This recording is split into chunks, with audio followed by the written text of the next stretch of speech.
Assalamualaikum warahmatullahi wabarakatuh. Zaid radhiyallahu anhu adalah seorang sahabat Nabi SAW yang memiliki wajah yang tidak tampan, miskin, serta tidak jelas asal-usulnya. Ia lebih dikenal dengan nama Julaibib. Entah siapa yang memberi nama itu, Julaibib lahir tanpa mengetahui siapa ayah dan ibunya. Pada saat itu, orang yang tidak diketahui nasab dan sukunya dianggap sebagai orang yang hina, dan ini merupakan sebuah aib bagi masyarakat Madinah. Julaibib merupakan keturunan orang kulit hitam. Ia memiliki tubuh yang kecil dan pendek, wajahnya terkesan sangar dan menakutkan, serta pakaiannya nampak selalu lusuh. Ia adalah seorang fakir yang tidak memiliki rumah. Setiap malam, Julaibib tidur di pasir berkerikil berbantalkan tangan. Ia biasa minum dari kolam umum yang diambil dengan telapak tangan. Mengenai kondisi Julaibib, seorang pemimpin Bani Asal Abu Barzah bahkan pernah berkata, "Jangan pernah biarkan Julaibib masuk di antara kalian. Demi Allah, jika dia berani begitu, aku akan melakukan hal yang sangat mengerikan kepadanya." Mengerti dengan keadaannya, Julaibib menjadi kurang percaya diri. Perihal jodoh, ia tidak yakin ada yang mau menjadikan dirinya sebagai pendamping hidup. Pernah pada suatu ketika, Rasulullah SAW berbincang dengan Julaibib. Rasulullah SAW bertanya, "Wahai Julaibib, tidakkah engkau menikah?" Maka Julaibib menjawab, "Siapakah orang yang mau menikahkan putrinya denganku, wahai Rasulullah?" Sungguh, tidak ada rasa menyesal dari perkataannya tersebut. Mungkin memang tidak akan ada orang tua yang mau menikahkan putri mereka dengannya. Demikianlah pemikiran Julaibib. Hari berikutnya, Rasulullah SAW kembali menanyakan hal yang sama kepada Julaibib. "Wahai Julaibib, tidakkah engkau menikah?" Maka Julaibib menjawab dengan jawaban yang sama, "Ya Rasulullah, siapakah orang yang mau menikahkan putrinya denganku?" Diceritakan bahwasanya Rasulullah SAW dan Julaibib melakukan perbincangan tersebut selama 3 hari berturut-turut. Pada hari ketiga, Rasulullah SAW menarik lengan Julaibib radhiyallahu anhu. Beliau hendak membawa sahabatnya ke rumah salah satu pemimpin kaum Ansor. Singkat cerita, tibalah keduanya di rumah seorang pemimpin kaum Ansor. Kemudian Rasulullah SAW berkata kepada pemilik rumah, "Aku ingin menikahkan putrimu." Mendengar anaknya akan dinikahkan dengan seorang nabi, tentu saja pemilik rumah tersebut merasa sangat senang. Ia menyambut baik niat Rasulullah SAW hingga akhirnya Rasulullah berkata lagi, "Tetapi bukan untukku. Aku pinang putrimu untuk Julaibib." Mendengar hal tersebut, pemilik rumah sangat terkejut. Ia tak menyangka bahwa lamaran tersebut datang dari Julaibib, orang yang selama ini dihindari oleh seluruh penduduk Madinah. Maka, sang pemilik rumah kemudian berkata, "Ya Rasulullah, saya harus meminta pertimbangan kepada istri saya terlebih dahulu."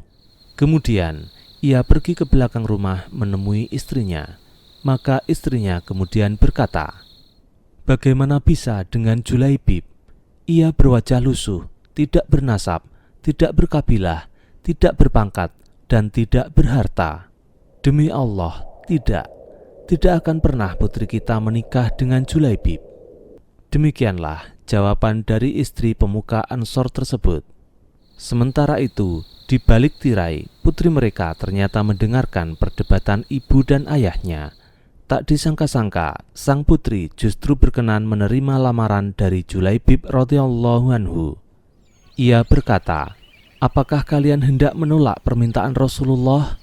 Demi Allah, kirim aku kepadanya. Demi Allah, karena Rasulullah yang meminta, maka tidak akan membawa kehancuran dan kerugian bagiku." Masya Allah, demikianlah perkataan si gadis yang ia sampaikan dengan tenang kepada kedua orang tuanya.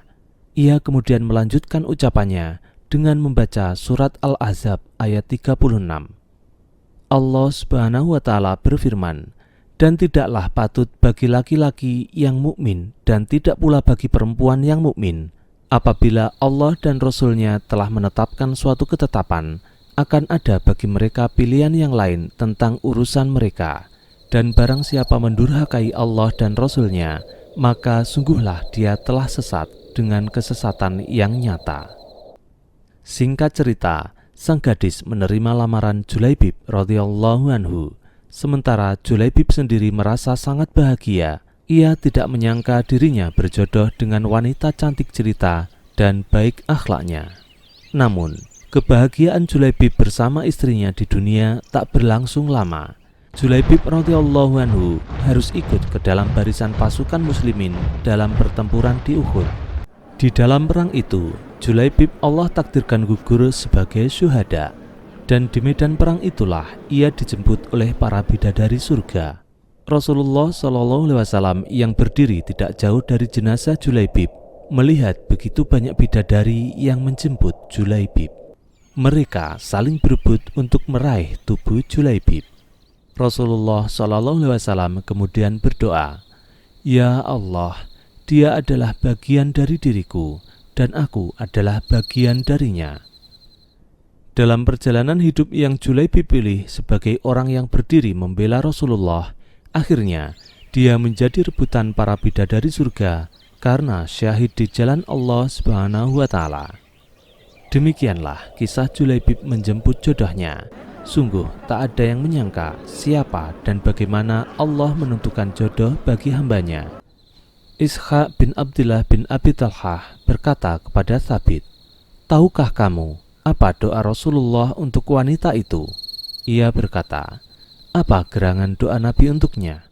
Ishaq menjawab, "Beliau mengucapkan doa, 'Ya Allah, limpahkanlah kepadanya kebaikan demi kebaikan, dan jangan jadikan kehidupannya kesusahan demi kesusahan.'"